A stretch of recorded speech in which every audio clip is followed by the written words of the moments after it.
I've come to a terrible realization this week. I'm regrettably no fun, actually quite boring. Or to put it differently, it seems that I've lost my spark and at the moment I'm seriously lacking some delight, some deliciousness, or some enjoyment with a big emphasis on the joy. Ever felt like that? When someone asks you how it's going, you say wellish, but you suddenly realize what's actually missing. And for goodness sake, we're redesigning a magical life. And surely a magical life has plenty of sparkles and bags of joy and fun.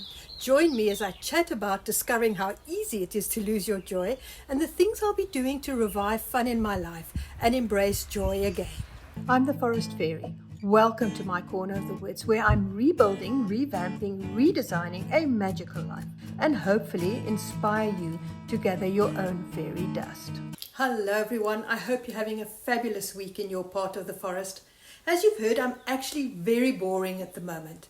There's not enough joy and fun happening.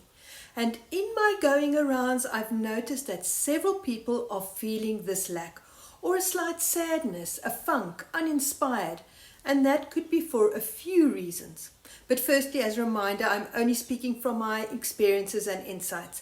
If you are worried about yourself in any way, please consider contacting an expert in the medical field for professional guidance. So my realization hit me right between the eyes as I was reflecting on my life these past few weeks. You know, while reviewing my goals and expectations and where I needed to pivot. Part of the process was listing that which I'm grateful for and what I've achieved and done over the past few months. The list was filled with all sorts of admirable things, I think. Building my income streams, a few courses and workshops, emptying my storage unit, selling my piece of ground, and catching up on tax requirements. But very few standout bubbles of fun and joy. So I thought it would be useful to share a few easy ways to lose your fun and joy and the 5 ways I'll be bringing it back into my life. There are many more and I'd love it if you would share in the comments below how you add fun and joy to your life. The first reason could just be the time of year.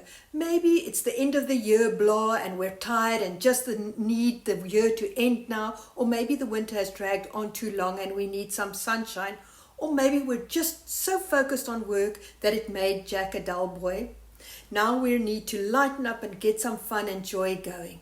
But it could also be that we actually have too little to do.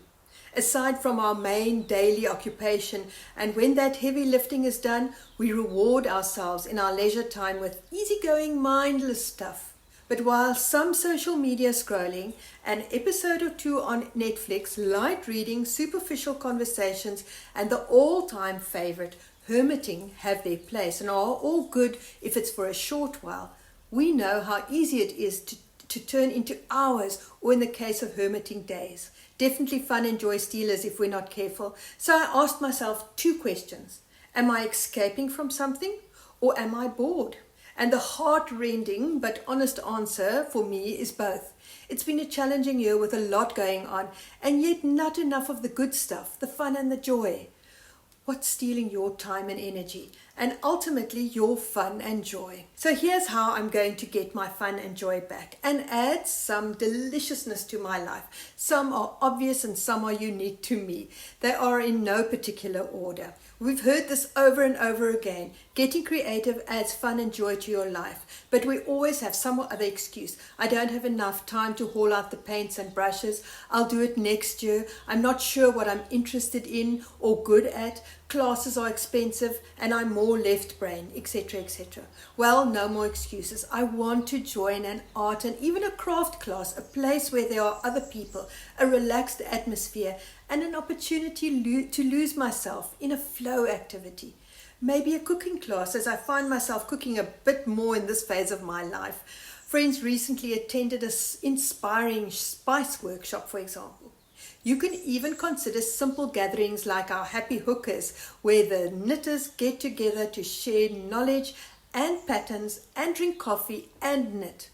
But just get out there. I need to plan some small adventures for the upcoming months and maybe start looking at a big one for some time in the next 2 years, a trip to an unusual place. But firstly, I have to revisit my own advice. Check out the conversation on reframing your life. how I use my courage muscle to create big and small adventures.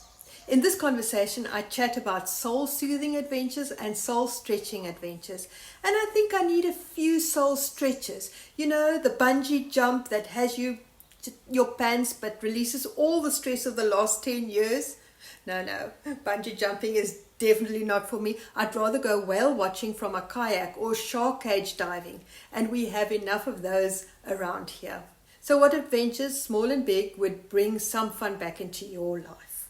I want to connect again to family and friends, nature, and my passions. I do often meet up with family and friends, but I want to make it more intentional and be more present, not feel slight anxiety because I should actually be working. I really need to work on this one. Then with the weather improving and dawn arriving earlier, I want to go walking and swimming more. They do bring me great joy, and if the water's really cold, it forces some hysterical giggles. And the important one, I want to connect with some of my passions, but not the ones that keep me at home and behind my laptop again. No, I want to join an astronomy workshop or group and actually get out there. Many of you know I love the stars and planets and love gazing at the night sky. So what activities would connect you to fun and joy again? And this is the oddball and a contradictory one, because at the beginning I said of this conversation, I mentioned reading too much. But the past year has been filled with books, from the 5 a.m. Club by Robin Sharma to The Buddha and the Badass by Vishen Lakhiani, and then there were books from the book club. And forgive me for this, as I know there are some extraordinary, thought-provoking books out there, and many of you are writers. But I'm done for a while with the highly acclaimed, prize-winning books, social commentary, and the heart-wrenching portrayals of some burdensome and unbelievable, and not in a good way, lie. I want to read for fun. I want a book to bring a smile to my face, offer a chuckle every now and again, and even have me biting my nails in anticipation. When last did you just read for the fun of it? I'm going to rebel a little, or maybe a lot. I'm going to be doing some deep thinking about what is the one thing that I've always wanted to do, but is so contrary to my lifestyle and even my personality. It doesn't have to be a big thing. For example, a few decades ago, we went on an amazing camping safari through Botswana with friends. In an effort to tame my long curls in the dust and heat, I decided to have them braided.